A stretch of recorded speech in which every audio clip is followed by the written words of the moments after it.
एकांत में भगवान की कुछ स्तोत्र और प्रार्थना है, उनको गाइए और रोइए, प्रभु से प्रार्थना कीजिए। क्या मुझे अजपा जाप दे दीजिए, निरंतर भजन दे दीजिए, वो दे देंगे। हमने संतों से सुना है कि भगवान भजन मांगने की बात को बड़ी जल्दी पूरी करते हैं कि मुझे अखंड भजन दे दीजिए, हृदय से जब चाहोगे तब। वो अंतर्यामी है, वो आपके अंदर बैठे देख रहे हैं। भगवान मुझे भजन दे दिए, और आपके चल रहा विविध भोगों की, तो पहले उन भोगों को नष्ट करेंगे या पूर्ण कराएंगे, तब आखिरी बातें आएगी। जब विभीषण जी श्री भगवान के सन्मुख गए, तो भगवान ने सबसे पहली बात पूर्ण की, जो लंका में चलते समय भाव आया था कि भगवान के चरणों का आश्रय लेकर उनके बाहुबल से इस रावण का विनाश करके जिस सिंहासन पर बैठकर इसने लात मारी, यहीं बैठूंगा आके। पहला काम किया, समुद्र का जल मंगाकर लंकाधिपति पद पर अभिषिक्त कर दिया। और लंकेश कह के उन्होंने कहा कि प्रभु उर्कछु प्रथम वासना रही, प्रभुपद प्रीति सरित सो बही। प्रभु आपके चरणों के दर्शन से कोई कामना नहीं। तो भगवान कहते नहीं, पहले कामना की थी उसकी पूर्ति ले। हम भगवान से भजन मांगेंगे, साथ में नाना प्रकार की वासनाएं हैं, तो इसीलिए जब बहुकाल करी सत्संगा, सत्संग सुनते सुनते ये दिमाग में बैठ जाता है कि भोग वासनाएं, कामनाएं ये हमें फंसाने वाली हैं, हमें नहीं चाहिए। जब आपके अंदर से उदासीनता आएगी, तब भजन की मांग पूरी हो जाएगी। कभी कभी भगवान का गुणानुवाद करके एकांत में रोया करे साधक। कभी रोना आता है अपने इंद्रिय और मन के विलास की पूर्ति ना होने पर। इतने मोटे मोटे आंसू गिरते, तब लगता है कितने कीमती आंसू कितने घटिया जगह में गिरा रहे हो। अरे इन्हीं से प्रभु को खरीद लेते हैं। अगर उनके लिए रो देते तो इतने करुणामय हैं वो कि आपको आभास होने लगता। भले हम अंतःकरण उस कोटि की व्याकुलता नहीं कि मेरे प्रभु हम पर कितनी कृपा कर रहे हो, अगर हृदय से उनको पुकारे तो निश्चित वो अनुभव में आ जाते हैं। छोटी छोटी बातों में लोग रो देते हैं, ऐसे रो देते हैं, मोटे मोटे आंसू चल रहे बात में ऐसे, और प्रभु की चर्चा हो जाए घंटों, कोई फर्क नहीं पड़ेगा। ये तो आश्चर्य लगता है। और भक्तों को चाहे जितना भीषण कष्ट हो, कभी आंसू नहीं निकल सकते। जब आंसू निकलेंगे तो भगवत भाव में निकलेंगे। कह रहे नारायण स्वामी कि अजपा जाप के लिए भगवान से प्रार्थना करो। कभी कभी एकांत में उनके स्तोत्र हैं, गुण हैं, उनको गा गा कर रो, उनसे प्रार्थना करो, हे दीन बंधु मुझे अपना अखंड भजन दे दो। जो चाहिए सब प्राप्त हो जाएगा। भजन से क्या नहीं प्राप्त हो सकता। एकांत में बैठकर रोने से, ऐसे प्रतिदिन जब आप नियम बना करके प्रभु से प्रार्थना करेंगे। मीराबाई जी ऐसा ही करती थी, रात्रि में गिरधर से बात करती थी, प्रार्थना करती थी।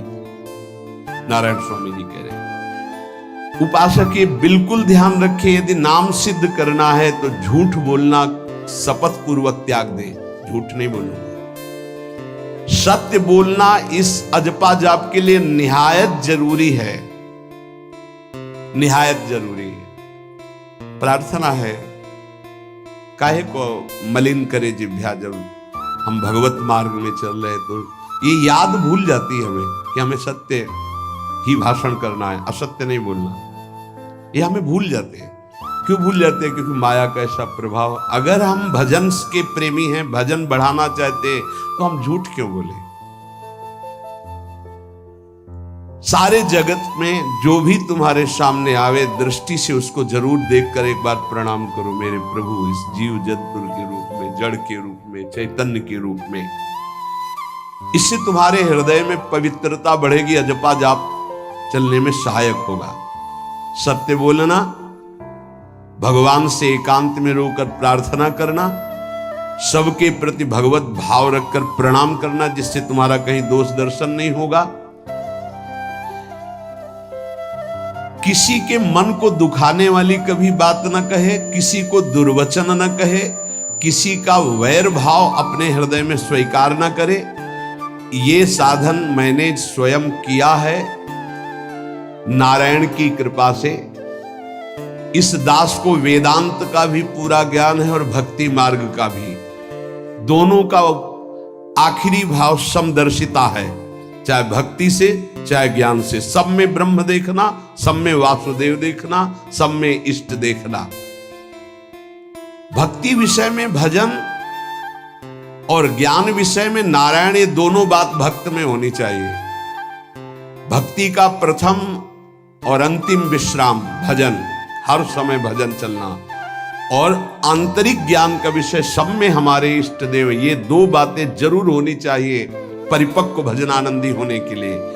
अगर भगवान की प्राप्ति करनी है तो ये दो बातें बड़ी जोर की है, भजन निरंतर और जिसके भी सानिध्य में आए उसमें भगवत भाव करना। मेरे नारायण ने मुझसे कहा, वो फरमाया कि उनके पीछे पीछे मैं चलता हूं जो मेरे ऐसे भजन करने वाले भक्त होते हैं। और श्री कृष्ण चंद्र जी ने दयालुता में भागवत में कहा, अनुब्रजाम्य हम नित्यम पूयत्यंगुरेण भी। मुझे बहुत रोना आता है बात सुनकर के कि दास की चरण रज के लिए स्वामी पीछे पीछे डोलता है।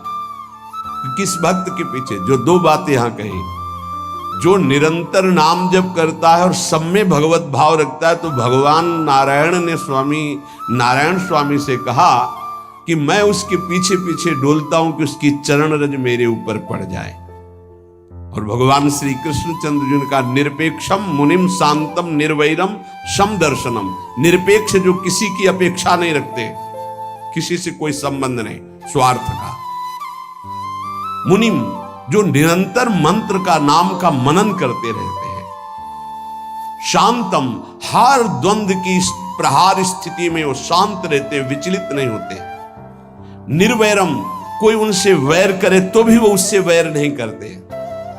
और समदर्शी सब में अपने इष्ट को देखते। ऐसे संतों के पीछे में भगवान कहते उनकी चरण रज लेने के लिए हर समय पीछे पीछे रहता हूं। अहिंसा परमो धर्मा शास्त्रों में वर्णन किया गया है, इसलिए किसी भी जीव को कष्ट नहीं पहुंचाना है। गर्दन झुका करके रास्ते में चलना सीखो कि नीचे कोई जीव तो नहीं दब रहा हमारे पैर से। शरीर को सावधानी पूर्वक, किसी को दुख न पहुंच जाए मेरे शरीर से। वाणी को संभाल कर, किसी के हृदय में बाघ बाण न लग जाए, वाणी का बाण न लग जाए। बाहर का प्रहार तो सहा जाता है, लेकिन जब हृदय में शब्द चुभता है वचनों का, ये बाण खरकता रहता है। किसी भी जीव को कभी मारना नहीं, वो तुम्हें नुकसान नहीं पहुंचाएगा। गीता वाटिका में सांप निकला, फण वाला कोबरा। राधा बाबा ने कहा देखो अभी केवल हमने देखा है, अगर और लोग देखेंगे तो आपको पीड़ा पहुंचा सकते हैं, इसलिए एक लकड़ी उठाई और कहा मैं रास्ता बना रहा हूं, आप इधर से चले जाओ। ऐसे किया सांप। सब में भगवान है। अगर हम भगवत भाव करते हैं तो निश्चित वहां से कोई विरोध नहीं होगा। जब हम भगवत भाव करते तो सर्वात्मा भगवान वहां विराजमान, कैसे आक्रमण करेंगे? जैसे रत्नावती जी के लिए माधव सिंह ने जंगली शेर पिंजड़े में बंधवा कर वहां लाए और ऊपर से बालकनी से पिंजड़े का ऐसा खींच दिया गया, शेर बाहर निकला दहाड़ता हुआ। और वो पूजा में थी ठाकुर जी के। संतशाला में बहुत से संत विराजमान थे। दासी ने कहा महारानी सावधान, सिंह आरती करने जा रही थी, मुड़ी और कहा नहीं सिंह नहीं, नृसिंह, हमारे भगवान नृसिंह देव पधारे। और थाल लेकर मुड़ी तो जैसे सीधी गाय ऐसे खड़े हो गए, तिलक लगाया, आरती की, प्रणाम किया। सिंह घूमा और छलांग मारी ऊपर, जो बालकनी में राजा के पार्षद उसको बंदी बना करके लाए, सांप को फाड़। और जंगल में किसी संत को, रत्नावती जी को या किसी को वहां कोई क्षति नहीं, लेकिन जो उनकी क्षति के लिए लाए थे उनके लिए वो सिंह, इनके लिए वो भगवान नरसिंह।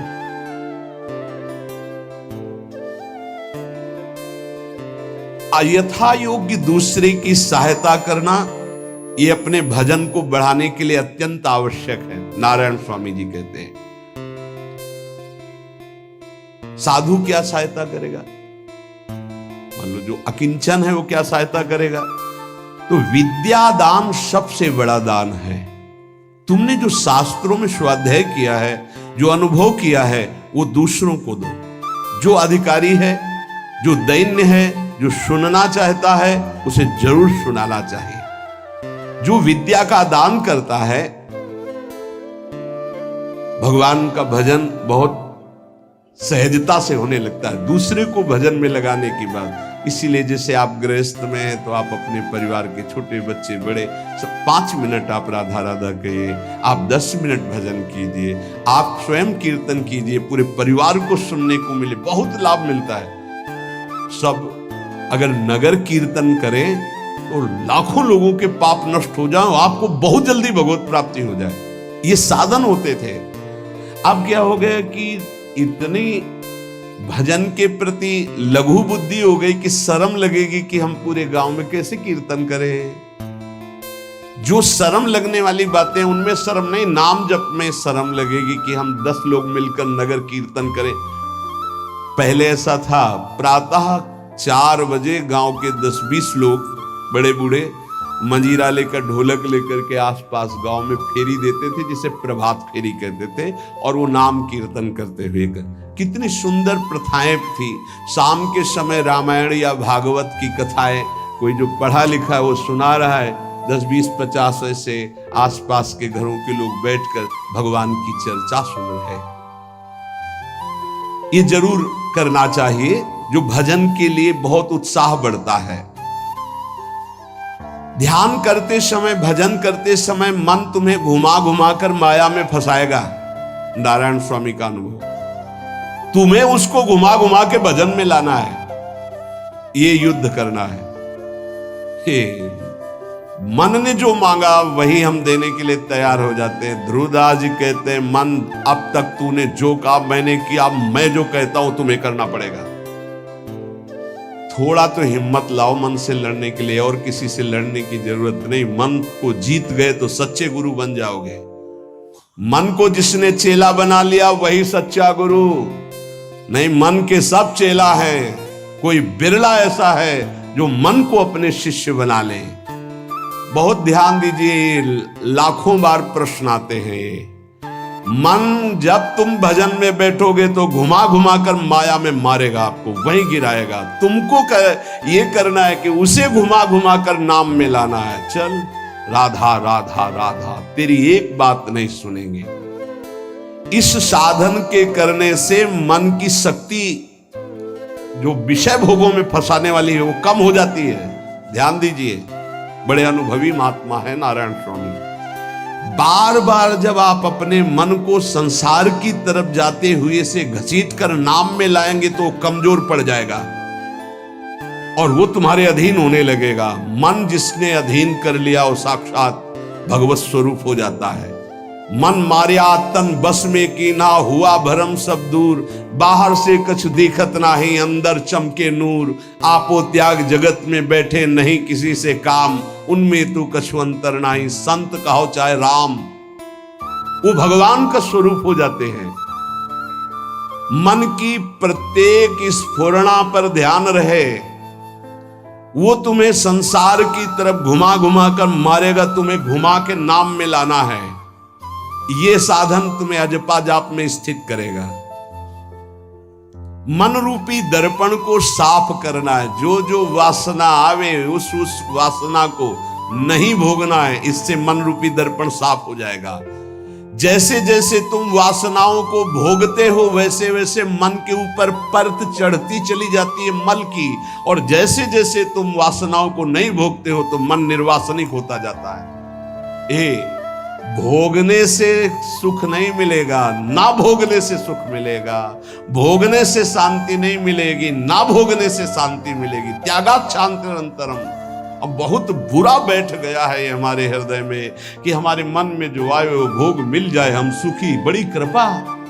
बोले जब से भजन शुरू किया बड़ा चमत्कार, जो चाहते हो जाता है। दुर्भाग्य, ये कोई सौभाग्य है? जो मन चाहे वो पूर्ण हो जाए, सौभाग्य नहीं है। फिर वो तुमको अधीन करके जो तुम नहीं चाहोगे वो भी करवा लेगा। सौभाग्य है कि मन जो चाहता है वो हम नहीं करते। जो शास्त्र में लिखा है, गुरु आज्ञा, वही मन की बात मानते हैं। अभ्यास करते करते वासनाएं कम होने लगती, फिर वासनाएं नष्ट हो जाती, फिर स्फुरणा ही नहीं होती, अजपाजा प्रारंभ हो जाता है। विक्षेप यही वासनाएं पहुंचा रही भजन में। भजन से जो महासुख मिलता है तुम्हें कैसे बताऊं, नारायण स्वामी कह रहे हैं।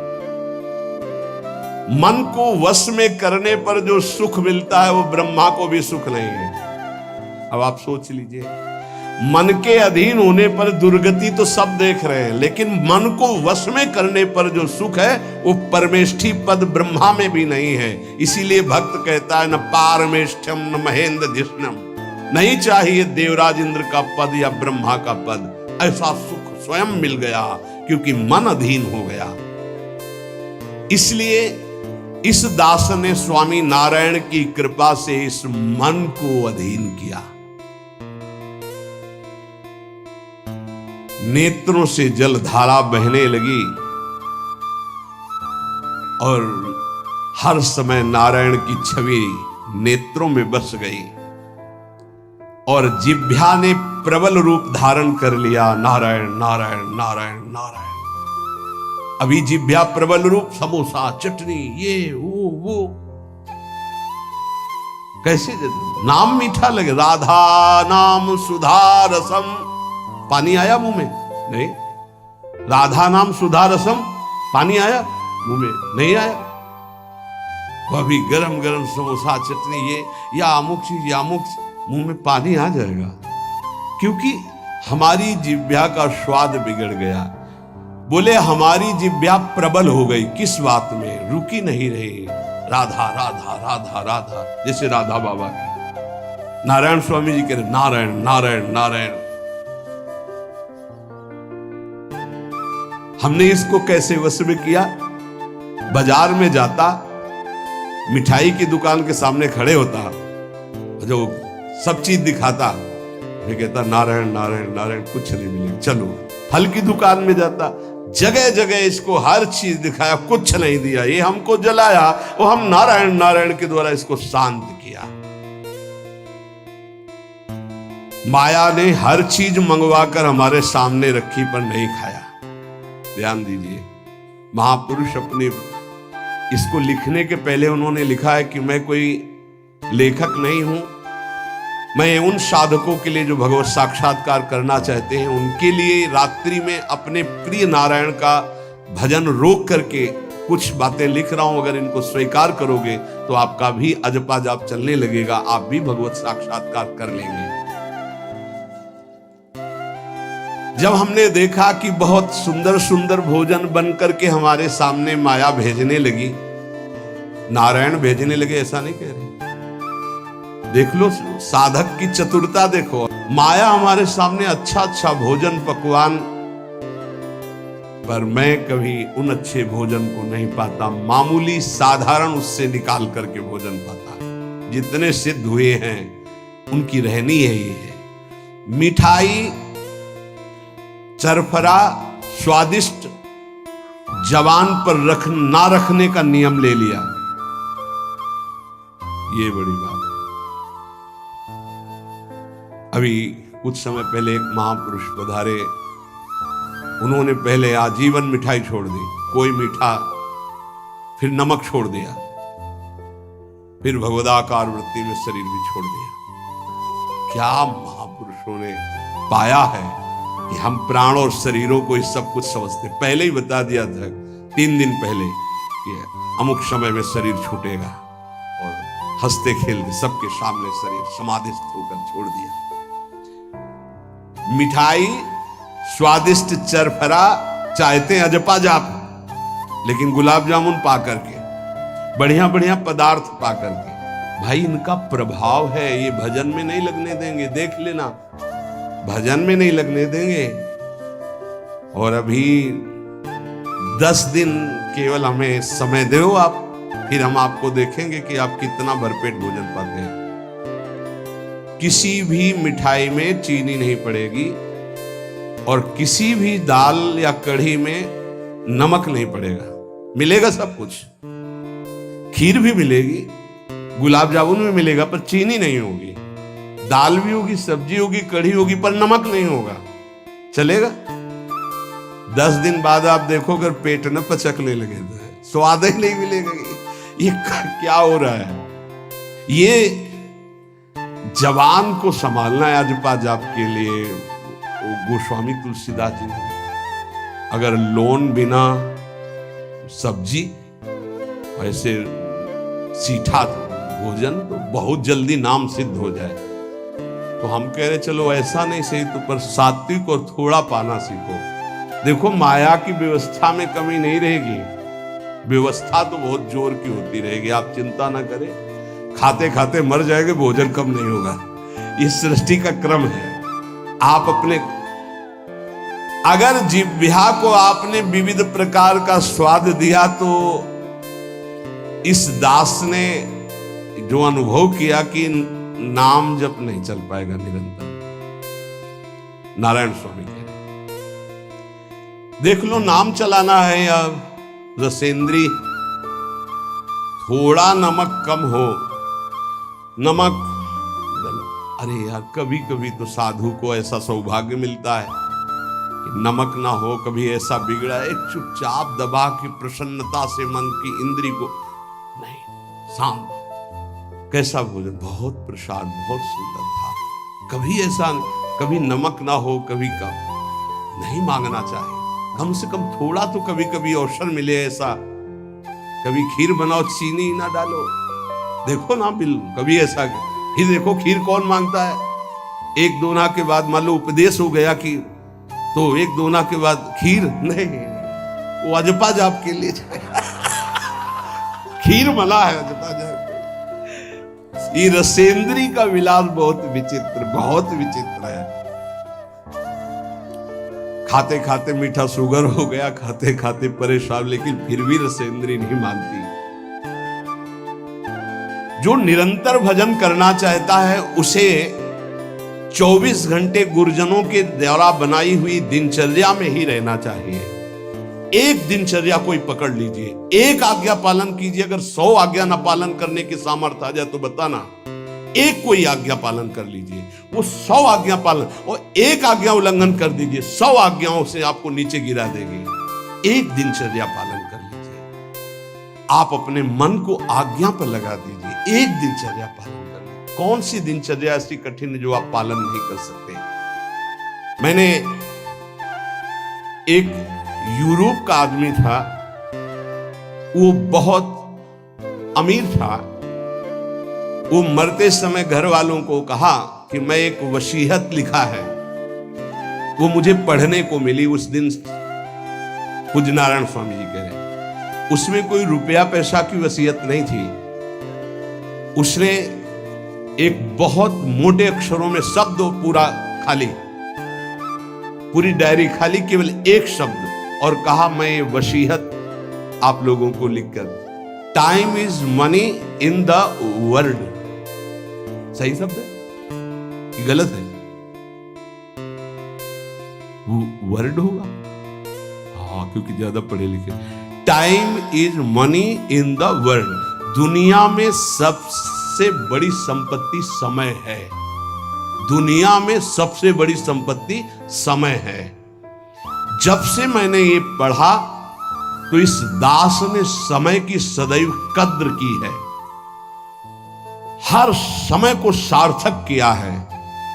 या निरर्थक करने में समय की सार्थकता समझ रहे हैं। निरर्थक सोना, निरर्थक बातें करना, बिना भजन के जो सेकंड गया व्यर्थ गया। बहुत सुंदर बात है। जिसने समय की कीमत पहचान ली वो सबसे बड़ा संपत्तिवान। Time is money in the world, संसार में समय ही सबसे बड़ी संपत्ति है। समय की सदुपयोग वृत्ति राधा राधा राधा राधा। इसको पाबंदी में बांधिए, तुम्हारा लोक परलोक दोनों सुधर जाएगा। समय को एक, इस समय ये, इस समय ये, इस समय ये, इस समय। परसों जब इसी का सत्संग हुआ था तो ये हुआ था कि यदि आपने किसी को 5 बजे का समय दिया तो 5 मिनट पहले पहुंच जाइए। यह साधक का लक्षण होता है। अगर 3:30 बजे से वाणी पाठ होता है तो आपको यहां 3 सवा 3 बजे ही उपस्थित हो जाना चाहिए। आप सर्वांतर्यामी भगवान के द्वारा दिया हुआ दिव्य मानव देह और दिव्य सत्संग और इसको दिव्य बनाने का अवसर खो मत। नहीं, ये सोने के लिए नहीं, ये व्यर्थ के लिए नहीं, ये मुंह दिखी करने के लिए नहीं है, ये अंता से पालन करने के लिए है। जब से मैंने ये शब्द पढ़ा था time is money in the world, तो अपने जीवन में कभी 1 मिनट भी व्यर्थ नहीं खोने दिया, 1 मिनट भी। देखो, यही लगन नींद पर विजय प्राप्त करवाती है। यही लगन कि मुझे समय बर्बाद नहीं करना, जितना अधिक से अधिक भजन। पता नहीं आज शाम हो कि ना हो, हम क्यों अपने इस दिव्य समय को नष्ट करें। पर लोग समय कटता नहीं है, इसलिए टेलीविजन और कई कई प्रकार की बहिर्मुख वृत्तियों को स्वीकार करते हैं कि समय काटना है। बोले समय नहीं कटता। और सही पूछो तो भगवान से मनाया जाता है कि नींद ना आवे, कभी ये रात्रि ना हो, इसके लिए कि मैं रात्रि हो गई तो 10 घंटे 8 घंटे सो रहा हूं। नहीं, रात दिन भजन, जाना है यहां से। पता नहीं आप लोगों के दिमाग में है कि नहीं है। हर समय बात है कि जाना है, कोई भी मिनट आखिरी हो सकता है, बिल्कुल चलो, जाना है। फिर किस बात के लिए उदास हो जाना, निराश हो जाना, क्योंकि ये पक्का पता मुझे जाना है। कहां जाना है? लाडली जी के पास जाना है, जिनके लिए तरस रहे उनके पास जाना है। तो उसमें कोई भय है क्या कि जाना? जिनके लिए हम तरस रहे, तड़प रहे, उनके पास जाना है। जहां अनंत जन्मों से बिछड़े वहां जाना है। कोई आश्चर्य की बात है, कोई दुख की बात है, कोई घटना की बात है, और जाने का ये बुलावा है। एक माई है, भयंकर कैंसर से पीड़ित है, मुस्कुराहट के सिवा कभी हमने उसके मुख में उदासी नहीं देखी। जब प्रणाम करके बाद, बहुत कृपा है लाडली जी की, बहुत कृपा है गुरु जी की। आपके अंदर अगर थोड़ी देर सोचो कि कैंसर की रिपोर्ट आ गई, अब कैसा लगेगा? कैसा लगेगा? भगवान ने हमें क्या दिया है? थोड़ी देर आंख बंद करके सोचो, यदि तुम्हारी आंखें ज्योति रहित हो जाए तो कैसा लगेगा? घबराहट पैदा हो जाएगी। आप देखो, अभी आंख बंद करो, सोचो, अगर ये सदा सदा के लिए ऐसी हो गई तो भगवान ने कितनी कृपा दी। तुम सुन सकते हो, बोल सकते हो, देख सकते हो, सूंघ सकते हो, चल सकते हो, अभी स्वस्थ हो। समय की कदर करो, नहीं ये समय निकला चला जा रहा है, ये वापस नहीं आने वाला। और स्थिति ऐसी बना लो कि हर स्थिति में तुम्हारा मंजीरा बजने से रुके ना। पक्का जब भीषण कष्ट की स्थिति थी तब भी कहते थे व्हील चेयर में बैठा लो, हमारा नियम है इस समय बाहर निकलकर 4 चक्कर लगाना, आप लगाओ चक्कर। नहीं, ऐसे नहीं बैठा लिया, हमारा नियम, और जो नियम है उठाओ, हमको टांग के ले चलो, हमारा शरीर का संस्कार करो, वैसा चलो, टाइम बाय टाइम। ये क्यों हुआ? बचपन से इसका अभ्यास और भगवदाश्रय।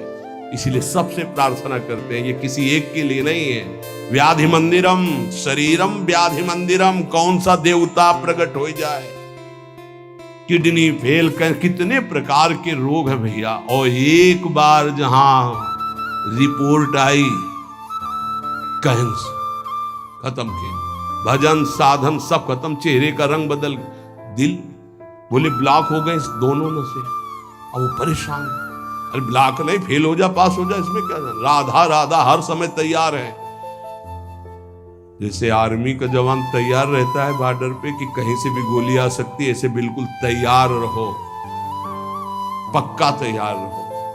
बार बार कह रहे हैं सावधान, समय की कीमत को पहचानो।